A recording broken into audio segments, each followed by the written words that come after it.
are here. I don't know you can see me or not. I am sweating and I just did some yoga on my own. And well, Buffalo normally it doesn't have so much humidity, but today, this morning, somehow we have a lot of water in the air. And personally, I love it because I come from a tropical kind of weather. Just to get right into the practice today, or the tips that I would love to share with you, it's one of my long time favorite, and I probably will never let it go ever, is the action that help me to get into the split legs much faster, easier, safer, and very effective. I have a very I have a tight legs muscles and hips muscles. So just to go into like Upavista Konasana or Hanumanasana right away, like it's no effort putting into it that is not in my body. However, when I learned these tips from my teacher, I was like, oh my god, this is gonna be an heaven, because at least I can really push my muscle to open up, feel safe, and feel like I accomplished something very good. I'm gonna teach the action first. When we go into Hanumanasana, right, you go front and back, and you just slide down, and you try to just like kick your front leg to the front or your back leg to the back as far as you can go. At one point, some of us will get stuck, and hope that by staying here a little longer, we'll going to help the muscle to loosen up, then we can go a little bit deeper, which we're going to take a seat a little bit, which is one way of doing it. But the way that I really love to do is to use the rotation to help me to get into almost like a muscles that is in the adductor area to open up first. Then when that loosening up a bit, somehow it helped me to get into the hip flexor better. And I believe it's because the muscles all around here, they are so connected and they are so deep. So when you think we're just going to be able to get into a split in the back leg by stretch the hip flexor muscles, also as muscles or quad muscle only, that might not be enough for some of us. So we have to get into the adductor muscles or maybe even a hip rotator first in order to get into the pose, into the split pose better. So this is the way that I learn, and I love this trick so much, is to, I'm gonna facing the front so you can see. Let's say this is the mat of my Hanumanasana, right?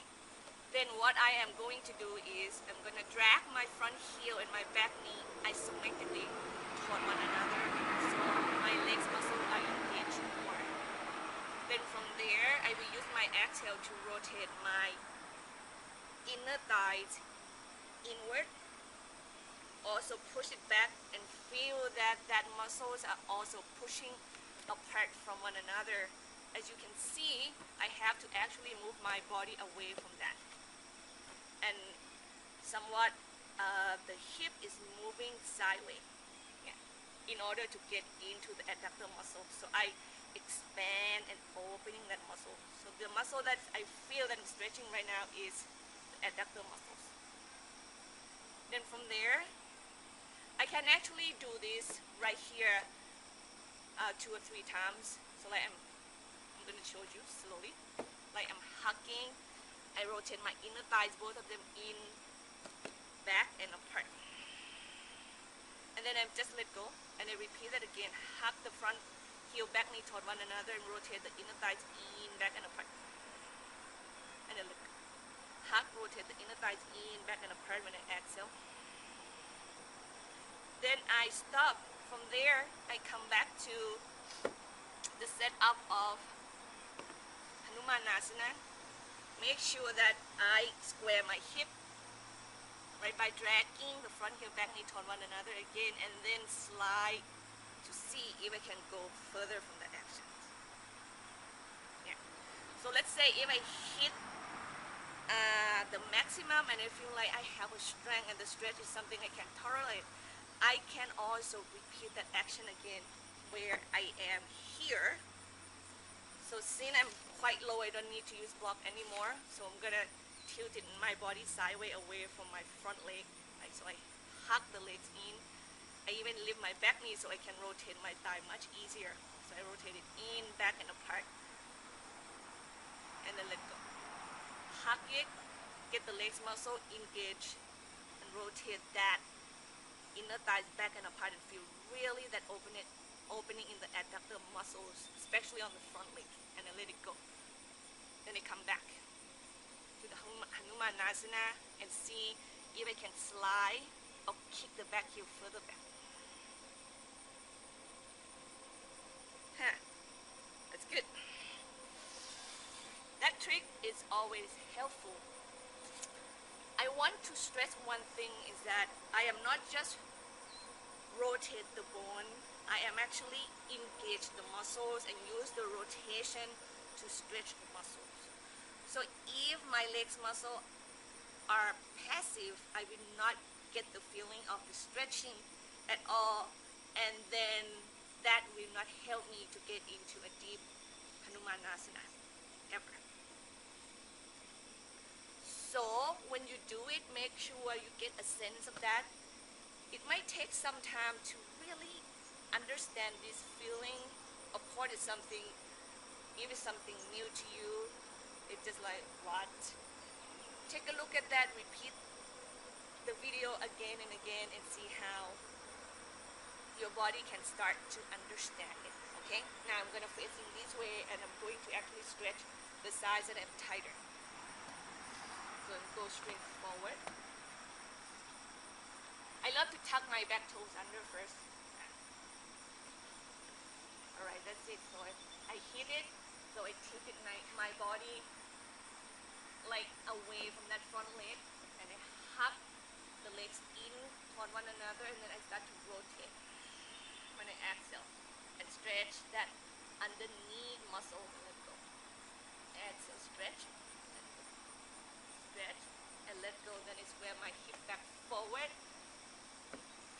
Make sure that hip is square, push the floor away, draw the quads in, and extend through out. And you can see actually slide. I'm not sliding. I kick my back heels away from it because it's easier that way. Almost down to the floor. Really, really magical. So I repeat that again. You don't need to lift the back foot off the floor. I feel much safer on my knee when I do that because when I rotate like this, I mean the whole leg is rotating, so the joints are what you have to be mindful about. Okay? So exhale, stretch.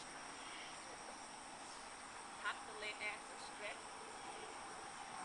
Stretch as much as you want to. Come back forward.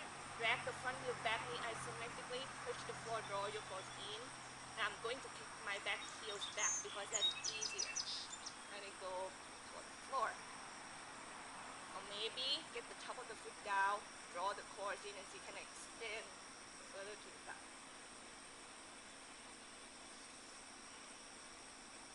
I'll repeat that again.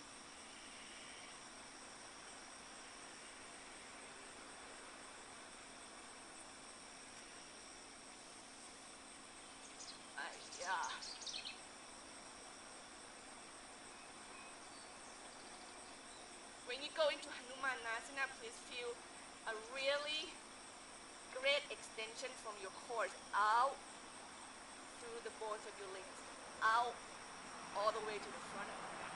Okay? Yeah. And push the hand to the floor strong so you use your core to lift and your leg have room to move back to you.